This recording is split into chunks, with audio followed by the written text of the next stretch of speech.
하나님이 기뻐하시는 증인이라는 제목을 가지고 에녹의 이야기를 중심으로 해서 하나님의 말씀을 살펴보고자 합니다.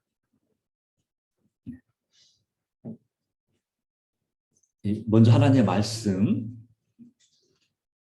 히브리서 11장 5절입니다. 히브리서 11장 5절 신약전서 364페이지의 말씀입니다. 네, 찾으셨으면 같이 보도록 하겠습니다. 믿음으로 에녹은 죽음을 보지 않고 옮겨졌으니 하나님이 그를 옮기심으로 다시 보이지 아니하였느니라. 그는 옮겨지기 전에 하나님을 기쁘시게 하는 자라 하는 증거를 받았느니라. 아멘. 창세기 5장에는 이 에녹의 이야기가 나옵니다. 아주 짧게 나옵니다. 근데 창세기 5장의 18절인 말씀 가운데 이 에녹은 바로 야렛의 아들인데요. 그 야렛이 162세에 에녹을 낳았습니다. 에녹을 낳은 후에 800년을 지내면서 자녀들을 낳았으며 그가 962세를 살고 죽었습니다. 지금으로 말하면 상상할 수 없는 나이죠. 10배나 더 오래 살고 돌아가셨습니다. 중요한 요지는 죽었다고 하는 것입니다. 죽었다. 이 에녹은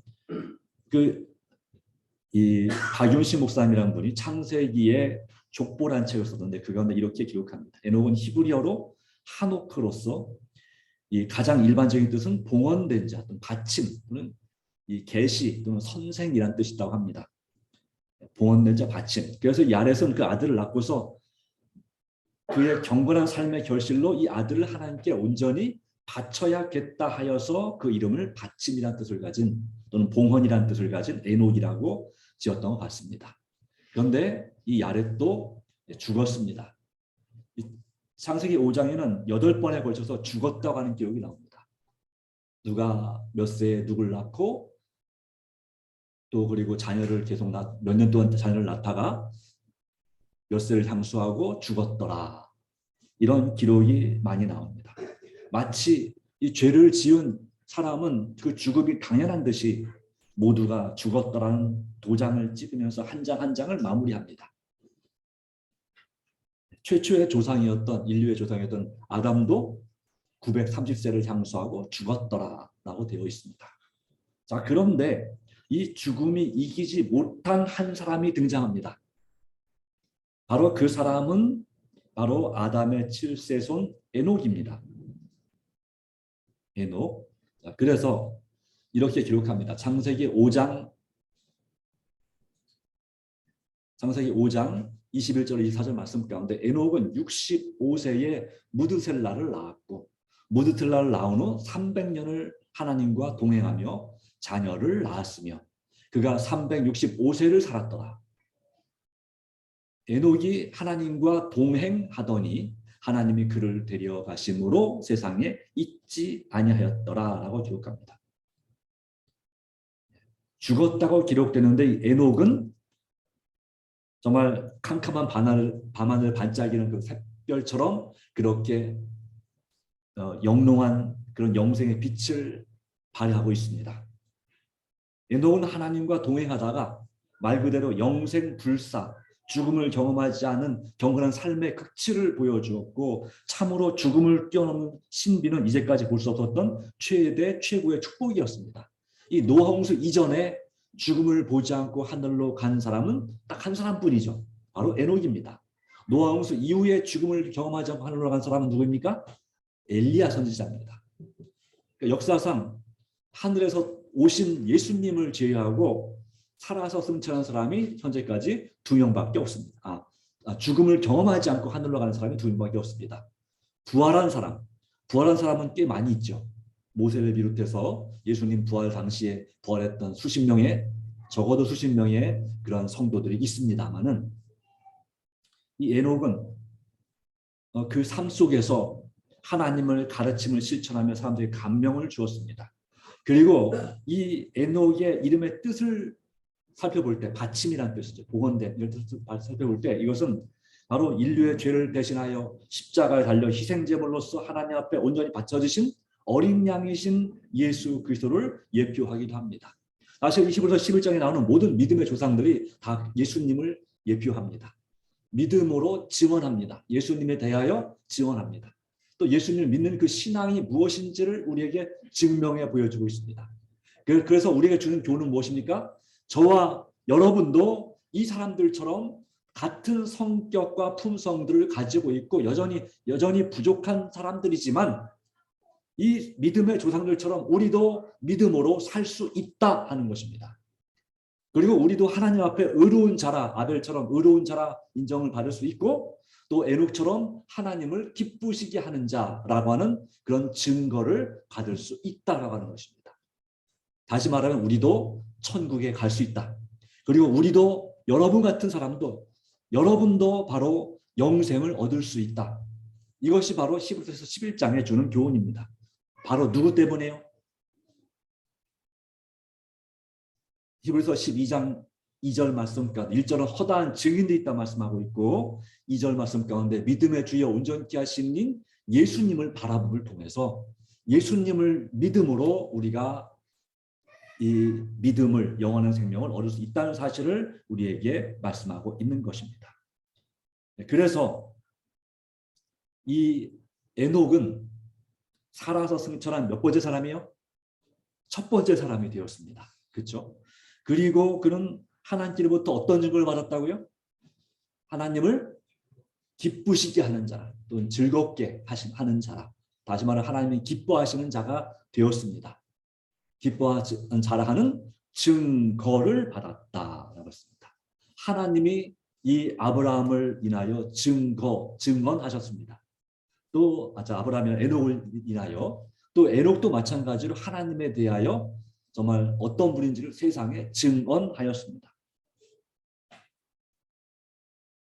자, 그 하나님을 기쁘시게 하는 자라는 증거를 받은 비결이 무엇일까요?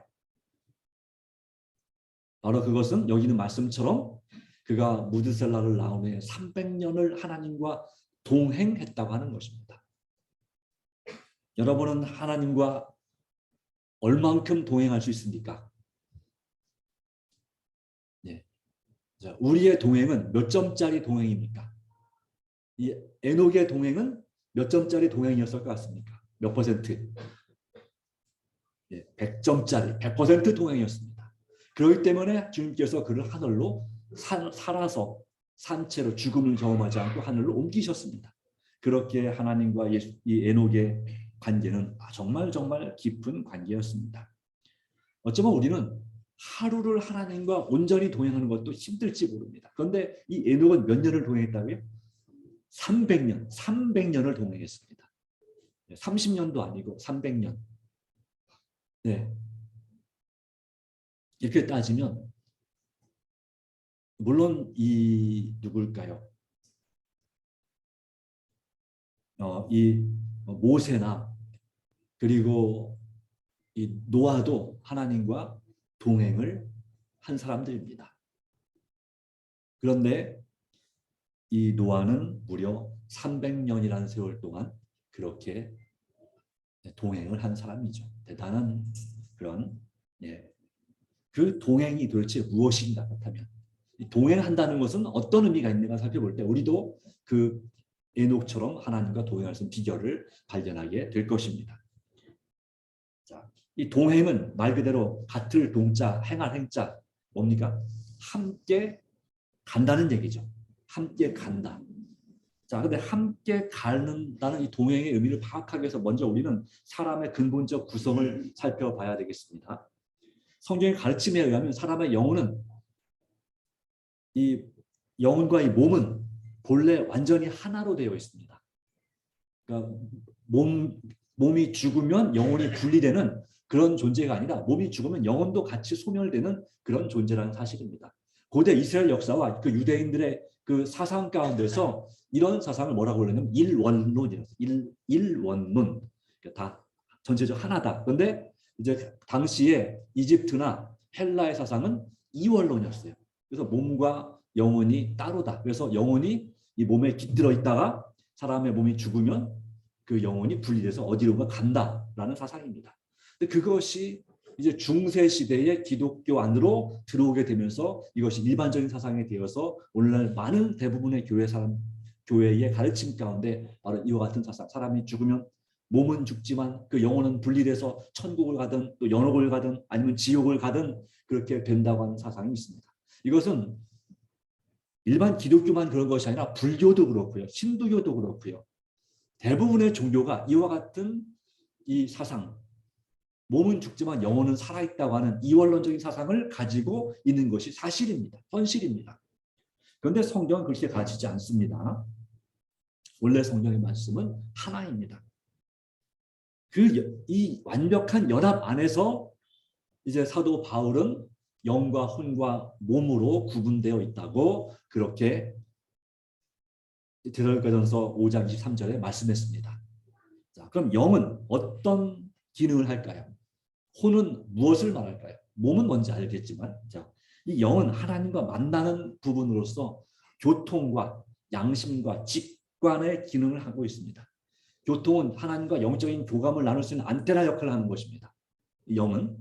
그래서 내 영과 성령이 만나면 거룩한 교제가 일어나고 내 영과 악한 영, 사단의 영이 만나면 접촉되면 이제 그것은 내 영혼을 타락시키는 어둡게 만드는 그런 역사가 일어나는 것입니다. 그리고 그 양심, 우리 마음에 죄를 지으면 뭔가 양심이 찔리죠. 그 양심이 바로 영과 관련되어 있는 부분이에요. 우리 본능적으로 사람의 마음 가운데 이와 같은 양심이 있습니다. 근데 그 양심도 점점 죄를 지을수록 마비되어 간다고 하는 것입니다. 그리고 직관은 바로 뭐냐면 왠지 여기는 위험할 것 같다 하는 나도 모르게 드는 예감이라고 할까요? 육감이라고 말할까요? 이런 거예요. 네. 왠지 오늘은 잘 될 것 같다라는 그런 느낌. 그런데 그것이 기가 막히게 맞는 경우가 있죠.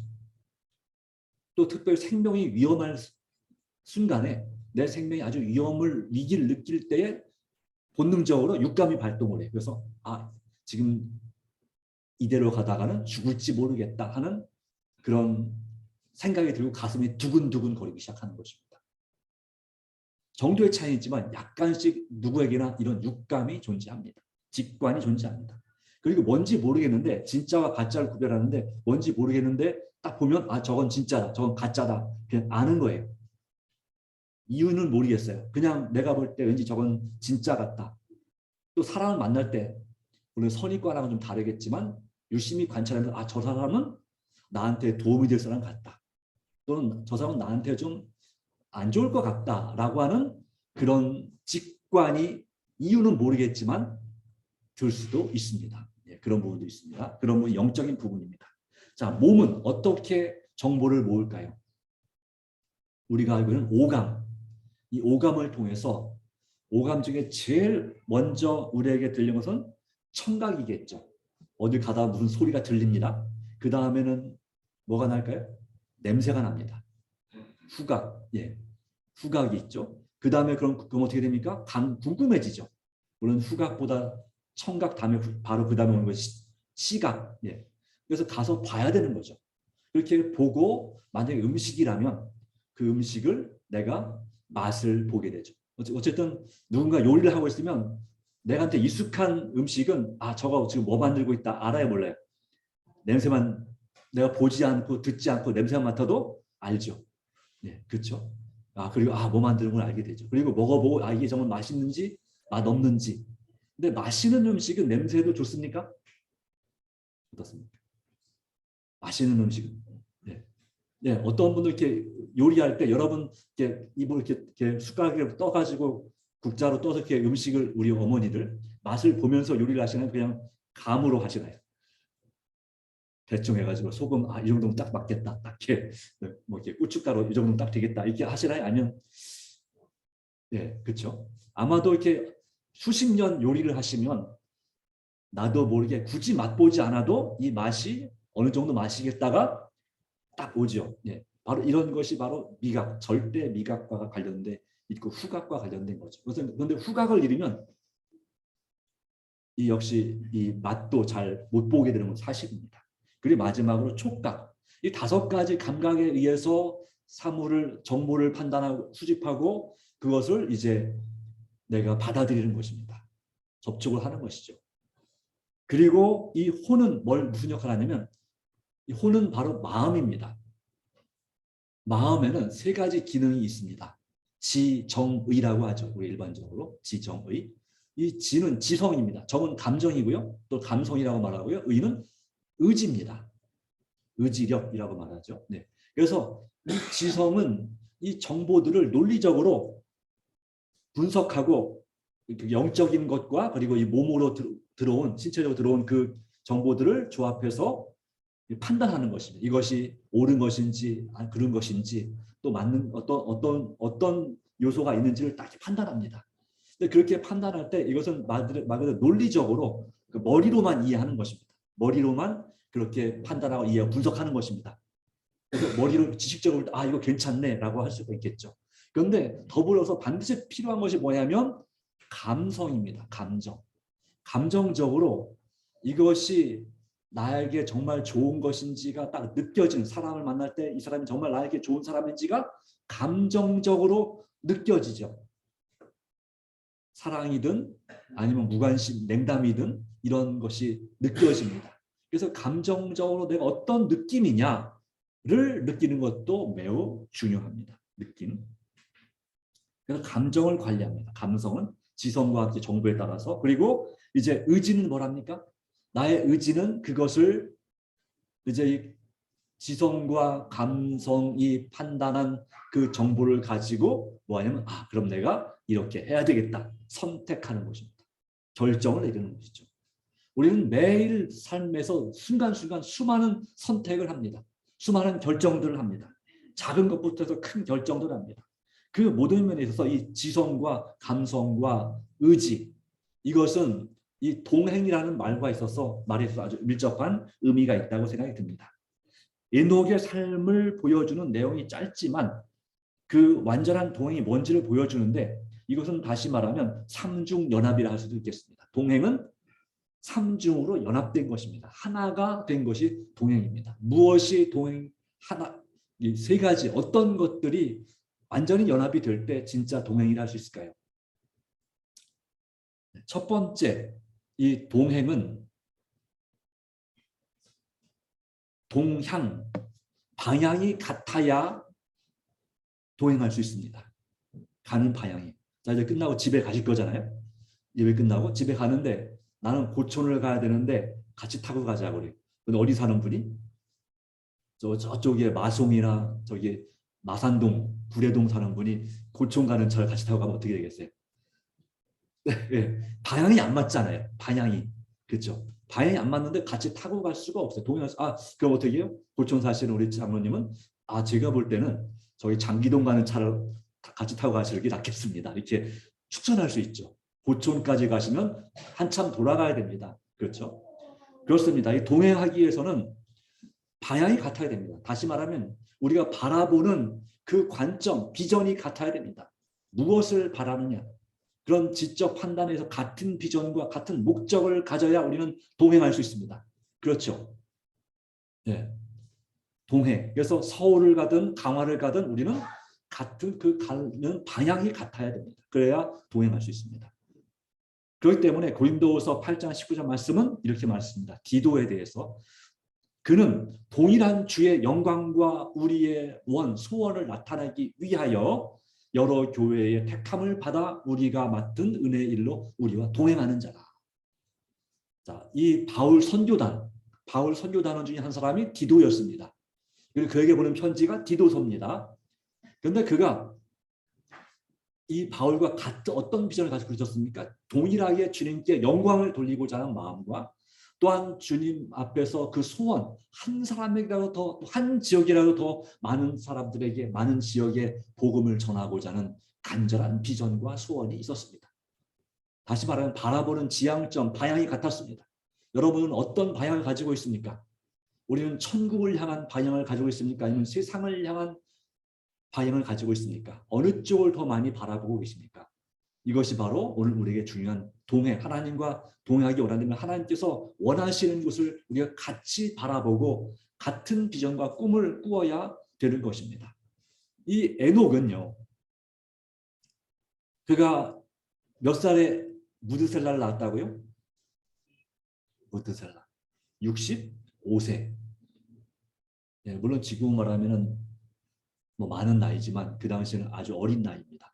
왜냐하면 보통은 100살 넘어서 그 당시에는 에녹 당시 보통 100살 넘어서 그렇게 자식을 낳았습니다. 182세, 162세 이럴 때에 첫 아이들을 낳은 것이죠. 그런데 에녹은 100살이나 일찍 자식을 낳았습니다. 100 하나 더 붙여졌는데 65세에 자식을 낳았습니다. 근데 그의 손자, 증손자인 이 노아는 몇 살에 첫 아들을 낳으면 500살에 아들을 낳았습니다. 다음에 얘기하겠지만 네, 아주 늦은 더 이상 자식을 낳을 수 없다고 생각할 때가 낳았죠. 그 차이는 있지만 어쨌든 그렇다고 해서 이 에녹이 65세에 그 아들을 낳기까지 믿음이 별로 없는 사람이라는 거 아닙니다. 그는 아담처럼 정말 믿음을 가지고 하나님을 신실히 섬기는 사람이었습니다. 그런데 이 성경은 그 아들을 낳은 후에 무드셀라를 낳은 후에 비로소 하나님과 300년 동안 동행을 했다고 말씀하고 있습니다. 그 전까지는 어쩌면 하나님을 진실로 섬기지만 그의 그 관점과 가치관 또 하나님의 비전과 그의 비전이 일치하지 않았을 수 있다는 사실을 보여주고 있습니다. 물론 그렇다고 해서 그 에녹의 믿음이 우리보다 더 약했느냐? 아닙니다. 우리 이상으로 믿음이 좋은 분이었지만 그런데 그가 왜 이 아들 무드셀라를 낳으면서 하나님과 동행하기를 시작하게 됐을까요? 이것을 여기 설명하고 있습니다. 이 무드셀라, 그는 무드셀라의 뜻은 여러 가지 있습니다. 창을 가진 자 이런 뜻도 있지만 그 당시에 그 마을에는 아마 그 마을을 지키는 어떤 수호자가 창을 들고 있었던 것 같아요. 그래서 그런 이름이 무드셀라였고 그가 죽으면 보낸다라는 뜻이 있어요. 여기서 말하는 이제 재앙을 보낸다 이런 의미죠. 그가 죽으면 끝이 온다 이런 뜻이 있어요. 그러니까 무드셀라가 그 이름을 짓게 되는 데는 지금 우리 한국 사람도 마찬가지지만 이 히브리인들이나 하나님의 백성들은 그 이름을 지을 때 아주 신중하게 이름을 선택했던 것이죠. 이름의 뜻을 맞춰서 이름을 골랐어요. 그러니까 이 무드셀라는 이름, 그가 죽으면 하나님께서 뭔가를 이 세상에 보내신다고 하는 바로 그것을 홍수를 보내신다고 하는 바로 그것을 그가 계시 가운데 보고 이 아들의 이름을 그렇게 지은 것입니다. 실질적으로 정확하게요.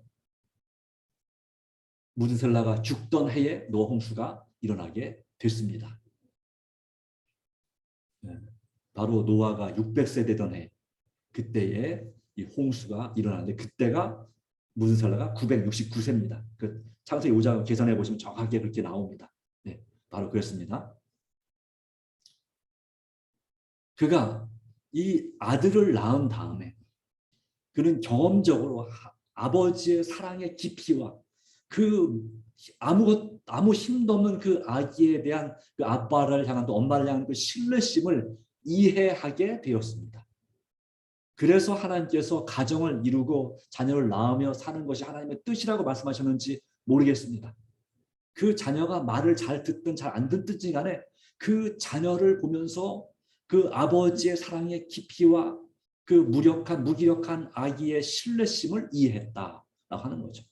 그래서 정말 하나님과의 그 자신과의 관계, 하나님이 아버지고 그는 이 자기 아들과 같은 하나님 앞에 정말 한없이 약한 존재임을 깨닫고 하나님을 전적으로 의지하는, 그래서 그 아버지에게 아버지인 하나님에게 이끌렸으며 결과적으로 승천할 자격을 얻었습니다.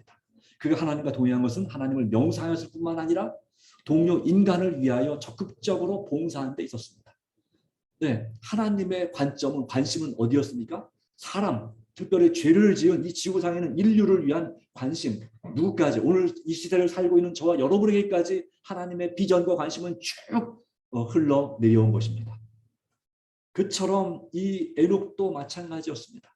정말 하나님의 관점으로 하나님의 비전을 가지고 하나님을 믿게 되고 하나님과 관계 가운데서 세상을 바라볼 때 정말 점점 더 악하여 가고 타락하여 가는 절망적으로 어두워져가는 세상을 향해서 가만히 있을 수가 없었습니다. 그래서 도시를 떠났습니다. 도시를 떠나서 시골로 갔습니다. 물론 완전 산골 시골은 아니지만 도시와 가까운 시골로 가서 그곳에서 세상과 분리된 삶을 살면서 종종 아마도 일주일이나 한 달에 몇 번씩 도시로 나와서 하나님에 대한 복음을 전했습니다.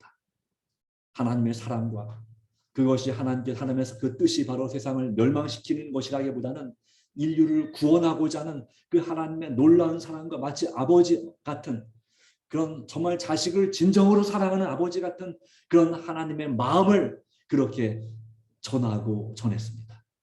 그리고 그 사람들이 제자들이 그 사람들이 이 에녹을 보면서 깊은 감동을 받고 참으로 정말 존경할 만한 그런 삶을 그가 살았다는 사실을 보여줍니다. 적극적으로 봉사했습니다. 에녹은 나만을 위해 자신만을 위해 살지 않았습니다. 이 땅에 오신 예수님께서도 자신만을 위해 살지 않았죠. 그렇죠?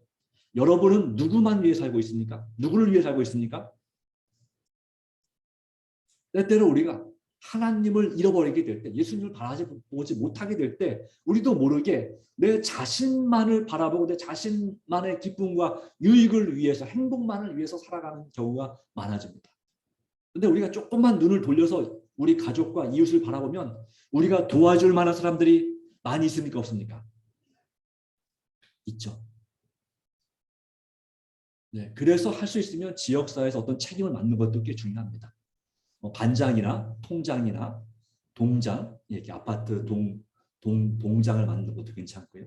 네, 그렇게 해서 그 주위 사람들에 대해서 관심을 갖는 것도 꽤 중요합니다. 그래서 배워서 남 줘야 되는 것처럼 벌어서 남 줘야 되는 것입니다. 원래는. 그런데 그렇게 하보다는 그냥 나만 먹고 사는데 바쁘기도 합니다. 근데 진짜 동행 에녹은 그가 벌어서 모아서 그것을 가지고 그 이웃들을 섬기는데 정말 전심을 다했다는 사실을 보여주고 있습니다. 그리하여 사람들의 필요를 예수님이 하신 것처럼 사람들의 필요를 채워주고 그들의 이야기를 들어주고 위로해주고 격려해주고 그들의 친구가 되는 바로 그런 일을 이 에녹은 하나님과 같은 비전, 같은 목적을 가지고 인류를 구하는 목적을 가지고 많은 사람들을 주님께로 인도하는 일에 크게 쓰임을 받게 되었습니다. 같은 방향으로 늘 주님과 함께 동행했습니다. 그리고 예수님의 재림을 고대했습니다. 이 에녹의 기별이 딱 한 군데 나옵니다. 유다서 1장 14, 15절에 나오고 같이 한번 읽어볼까요? 시작. 아담의 7대 손 에녹이 이 사람들에 대하여도 예언하여 이르되 보라 주께서 수만의 거룩한 자와 함께 임하셨으나니 이는 무사람을 심판하사 모든 경건하지 않은 자가 경건하지 않게 행한 모든 경건하지 않은 일과 또 경건하지 않은 죄인들이 주를 거스려 한 모든 완악한 말로 말미암아 그들을 정죄하려 하십니다. 네, 하였느니라. 뭔가 경건이 많이 나오는데 조금 복잡하죠. 네, 모든 경건치 않게 행한 일과 주를 거슬러 행한 그런 악한 말로 인하여 심판하려 하심이라 라고 말씀하고 있습니다. 그런 심판할 시간이 이르렀다고 하는 그런 예수님의 재림과 관련된 이 기별을 주께서 수만의 거룩한 자와 함께 임하셨다. 그래서 그런 계시 가운데서 언제일지 모르나 예수님께서 이 세상 역사 마지막 때에 이 땅에 재림하시고 그리고 세상을 심판하실 것을 분명히 호소하고 있습니다. 그 전에 먼저는 이 무드셀라의 죽음으로 말미암아 하나님께서 세상을 물로 심판할 것을 봤겠죠. 그래서 어떻게든지 그런 멸망을 당하지 않도록 한 사람이라도 더 주님을 의지하고 구원받는 길로 갈 수 있도록 그렇게 그는 날마다 하나님과 교제하고 동행하는 삶을 살았습니다. 하나님과 같은 길로 걸었습니다. 바로 믿음의 길, 같은 길로 갔습니다. 딴 길로 가지 맙시다. 그 참이었죠. 자, 어떻게 딴 길로 가지 말라 그랬죠? 날마다 주를 섬기며 갈수록 주를 찬양해. 그 다음에 어디에 살면서 딴 길로 가지 맙시다 그랬어요? 그 사랑 안에 살면서 그 사랑 안에 살면서 딴 길로 가지 맙시다. 자, 우리는 에녹처럼 오직 이 한 길로 가야 됩니다. 바로 주님께서 가시는 아버지께서 가시는 바로 그 길로 가시기 바랍니다. 딴 길로 가지 맙시다. 이것이 참으로 중요한 것입니다. 방향이 같아야 됩니다. 그래서 그런 그리스도의 재림을 고대한 사도 바울 이 에녹입니다. 에녹의 경험. 두 번째 바로 이 동향 같은 방향 같은 믿음의 길로 갈 뿐만 아니라 적어도 같이 동행하려면 마음이 맞아야 합니다. 마음이 한 마음이어야 됩니다. 동심 마음이 같아야 동행할 수 있습니다. 친구는 어떤 사람이 친구일까요? 서로 마음이 통하는 거죠. 보고 싶고 또 헤어지면 또 만나고 싶고 그래서 친구가 더 정말 어떤 친구는 그런 이성 간의 그 사랑보다 더 진하다고 말씀하고 있죠. 한 마음이 돼야 되는 것이죠. 두 마음을 품으면 안 되는 것입니다. 자, 어떤 때 우리가 두 마음을 품을 수 있을까요? 하나님을 사랑하든지 아니면 세상을 사랑하든지. 자, 돈을 사랑할 때 우리는 한 마음이 될 수 없습니다. 두 마음을 품을 수 있습니다. 두 마음이 되는 것입니다. 마음이 나눠지는 것입니다. 그러면 같이 동행할 수가 없습니다. 또 같은 방법도 되겠죠. 똑같이 이제 동행한다면 같은 방향으로 일단 가기로 했습니다. 그런데 같은 방향 가는데 나는 버스 타고 갈래요. 근데 나는 또 전철 타고 갈래. 이러면 같이 갈 수 있는 거예요? 같이 못 가는 거예요? 그렇죠. 여러 가지 이유로 뭐는 불편해서 이렇다 이렇게 해서 서로 간에 마음이 맞지 않으면 동행할 수가 없습니다. 같이 할 수가 없습니다. 그렇죠? 그럼 어떻게 해요? 참 이상하신 이렇게 되는 거예요. 네. 한 번은 제가 아는 어떤 성도님하고 그 전시회 갔어요. 자동차 일산의 킨텍스에 잠시 전시회를 갔는데 서로 이렇게 그 차를 사진 찍다가 서로 놓쳤어요. 흩어졌어요. 근데 사람이 워낙 많다 보니까 찾을 수가 없더라고요. 끝날 때까지 못 찾았어서 못 만났어요. 네. 서로 관심이 좀 다르다 보니까 다른 차에 관심을 갖다 보니까 서로 마음이 통하지 않았습니다. 그래서 같이 있을 수 없었고 그 다음에 겨우 만났는데 밥 먹으러 갑시다 그러는데 서로 먹고 싶은 게 다른 거예요. 식당이 나는 조금 더 좀 좋은 데 가서 먹고 계시고 이분은 싼 데 가서 먹읍시다. 뭐 무슨 천국이 있죠 이렇게. 근데 나는 조금 더 이렇게 좀 뭔가 좀 분위기도 괜찮고 음식도 괜찮고 이런 데 가져가니까 이러는 거예요. 참 목사님 이상하시네. 아니 그 대충 먹으면 되지 그걸 갖다 그렇게 뭐 그렇게 특별히 뭐 먹어야 됩니까? 이렇게 할 때 이런 어때요? 같이 동행하기가 어렵습니다. 마음이 같아야 그렇죠?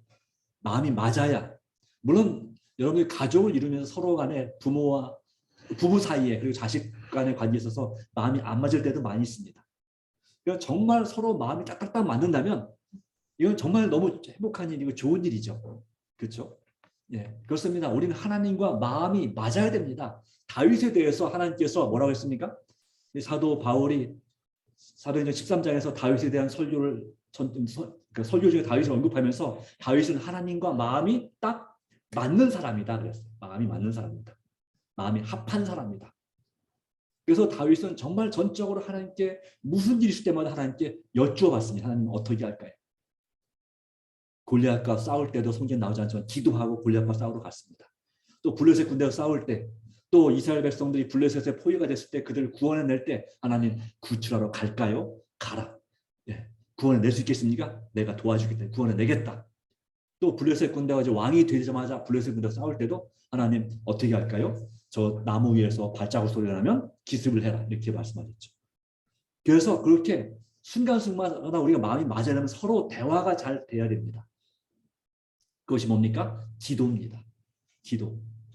서로 간에 마음이 통해야 됩니다.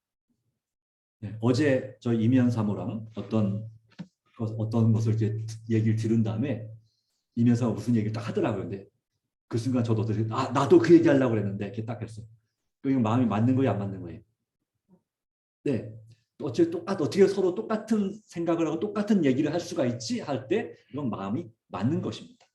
때때로 우리가 저희 TV에 어떤 프로에서 이렇게 그 뭐냐 그 나이 드신 어르신 부부가 이렇게 그 퀴즈 맞추기 하는 거 봤죠.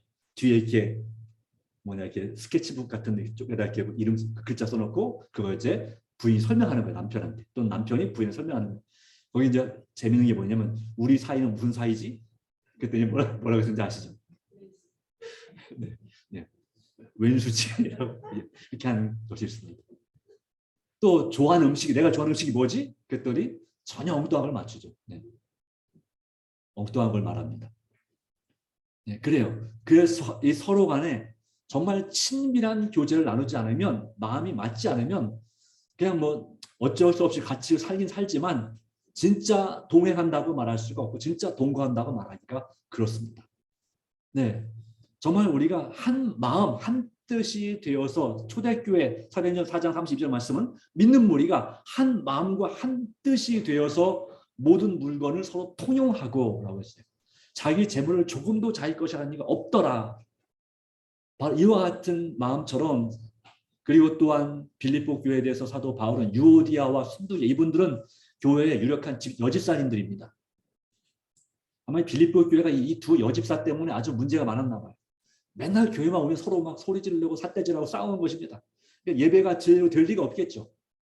그래서 소문이 났어요. 누구한테까지? 빌립보 교회를 세웠던 선교했던 사도 바울에게까지 소문이 들렸어요.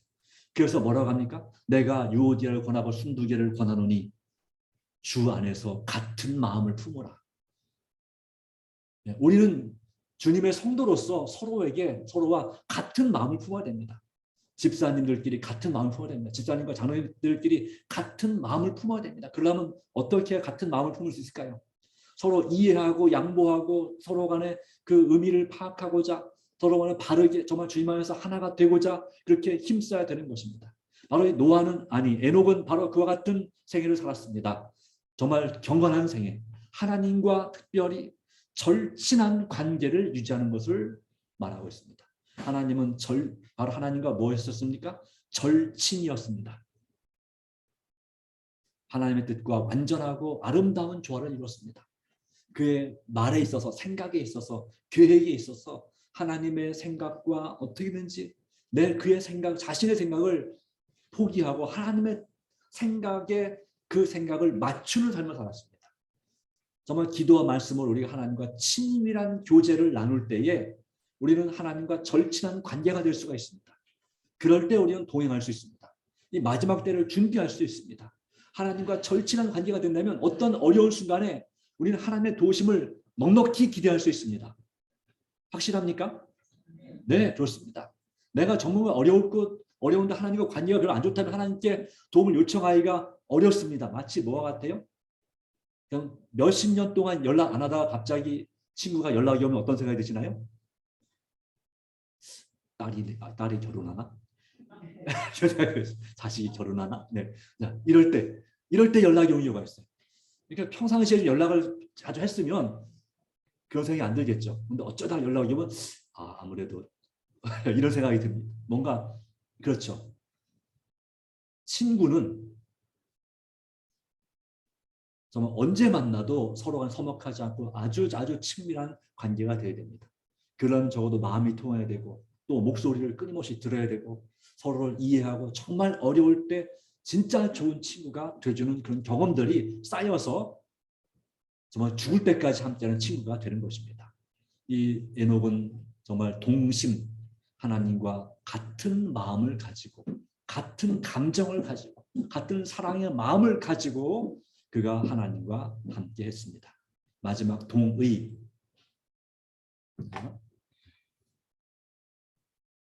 뜻이 같아야 동행할 수 있습니다. 주 안에서 같은 계획과 선택과 결정을 하는 것이 참으로 중요합니다. 그래서 아모스 3장 3절에는 두 사람이 뜻이 같지 않은데 어찌 동행하겠으며 라고 기록합니다. 같은 뜻으로 에녹은 300년 이상이나 바로 끊임없는 충성심으로 하루 동안도 하나님과 동행하는 일이 어려운 것처럼 보이는 우리에게 격려가 됩니다. 하나님과 뜻을 합하여서 정말 그 약속한 죄와 죽음으로부터의 구원의 확실성을 보여주기 위해서 그분은 하나님과 동행했습니다. 바로 아담을 통하여 죄의 삭은 사망임을 증명하신 것처럼 하나님은 에녹을 통하여 하나님의 은사가 영생임을 증명했습니다. 같은 뜻으로 정말 오로지 믿음의 길, 주님을 철저하게 신뢰하고 내 뜻을 주님의 뜻에 맞추는 그런 선택과 결정, 모든 계획을 주님의 뜻을 따르는 그런 삶을 살았습니다. 에녹은 마지막 시대에 살아있는 자들 중에서 승천할 자들을 표상합니다. 에녹은 하나님과 친구가 되었다 그랬습니다. 친구가 되었고 하나님과 동행했으며 마침내 하나님의 집으로 함께 돌아갔습니다. 우리도 하나님과 감히 하나님과 우리가 친구가 될 필요가 있겠습니다. 어떻게 하나님과 친구가 될 수 있다고요? 예, 말씀과 기도를 통해서 날마다 하나님과 동행하는 자는 누구든지 간에 하나님의 낙원에 넉넉히 들어갈 것입니다. 네, 우리가 날마다 하나님과 기도와 말씀으로 동행하기로 다시 한번 결심하시기 바랍니다. 같은 비전을 가지고 같은 마음을 가지고 또한 같은 뜻을 품고 하나님과 의지하시기 바랍니다. 바로 이 에녹은 우리에게 하나의 증인이 됩니다. 히브리서 12장 1절 2절 말씀 가운데 이러므로 우리에게 구름같이 둘러싼 허다한 증인들이 있으니 모든 무거운 것과 얽매기 쉬운 죄를 벗어버리고 인내로써 우리 앞에 당한 경주를 하며 바로 에녹은 우리에게 믿음의 두 번째 증인으로서 우리에게 하나님과 동행하는 것이 무엇인지를 또 우리가 어떻게 하나님과 동행할 수 있는지를 보여주고 있습니다. 바로 믿음으로 할 수 있는 것입니다. 우리 자신의 힘으로 안 되는 것을 바로 믿음으로 우리는 하나님을 기쁘시게 하는 자가 될 수가 있고 믿음으로 말씀과 기도를 통해서 그 주신 믿음을 통해서 하나님의 마음과 맞는 하나님의 친구가 될 수 있습니다. 사실 하나님이 우리를 친구라고 여겨주신다는 것 자체가 영광이죠. 예, 바로 그런 영광을 체험하기를 드리길 간절히 바랍니다. 바로 그 비결은 믿음의 주요 논전케 하신 예수님을 바라봄을 통해서 그렇습니다. 기도와 말씀은 우리로 하여금 예수님을 바라보게 합니다. 예수님을. 바로 그 예수님을 믿음으로써 마침내 정말 하나님 기쁘시게 하는 자가 될 수 있게 되기를 간절히 바랍니다. 하나님의 도우심으로 우리는 하나님과 동행할 수 있습니다. 하나님의 도우심으로 바로 우리는 하나님을 기쁘시게 할 수 있습니다. 바로 누굴 통해서요? 내게 능력 주시는 자 안에서 우리는 모든 것을 할 수 있습니다. 정말 주님을 의지함으로 우리가 그것이 우리 삶에 정말 기쁜 일이 되고 가장 좋은 일이 되기를 간절히 바랍니다. 주님의 은혜가 영광 되기를 바라면서 말씀을 드립니다. 우리를 참으로 사랑하셔서 우리를 친구라고 불러주시는 하나님 아버지 참으로 감사합니다. 우리가 무엇이길래 우리를 감히 친구라고 불러주시고 또 자녀로 삼아주셨는지 정말 주님의 은혜에 너무너무나 몸둘 바를 모르겠고 또 주님께 영광을 돌려야 되는데 그렇지 못한 우리 자신의 모습을 볼 때 죄송할 때도 참 많습니다. 그럼에도 불구하고 우리를 격려해 주시고 또 우리를 도와주시고자 우리 마음에 역사하시는 은혜를 인해 감사합니다. 에녹이 기도와 말씀으로 하나님과 동행했던 것처럼 우리도 말씀을 의지해서 주님과 동행하고 예수님을 바라보기를 간절히 원합니다. 오직 우리 자신의 힘과 마음은 의지는 너무나 약합니다. 그래서 늘 깨어지기 쉽습니다. 그러나 우리 주님께서 역사하시면 믿음으로 우리는 하나님과 동행할 수 있고 또한 주님 앞에서 친밀한 교제뿐만 아니라 주께서 사랑하신 사람들을 우리도 사랑할 수 있음을 믿습니다. 오직 우리 가족들을 구원하여 주시고 불쌍히 여겨 주시옵소서. 우리 자신의 마음을 새롭게 하여 주시고 힘을 주시옵소서. 그래서 불가능을 가능케 하시는 주님께서 우리 마음 가운데 함께하사 날마다 주님과 기도와 말씀으로 동행하게 하여 주시옵소서.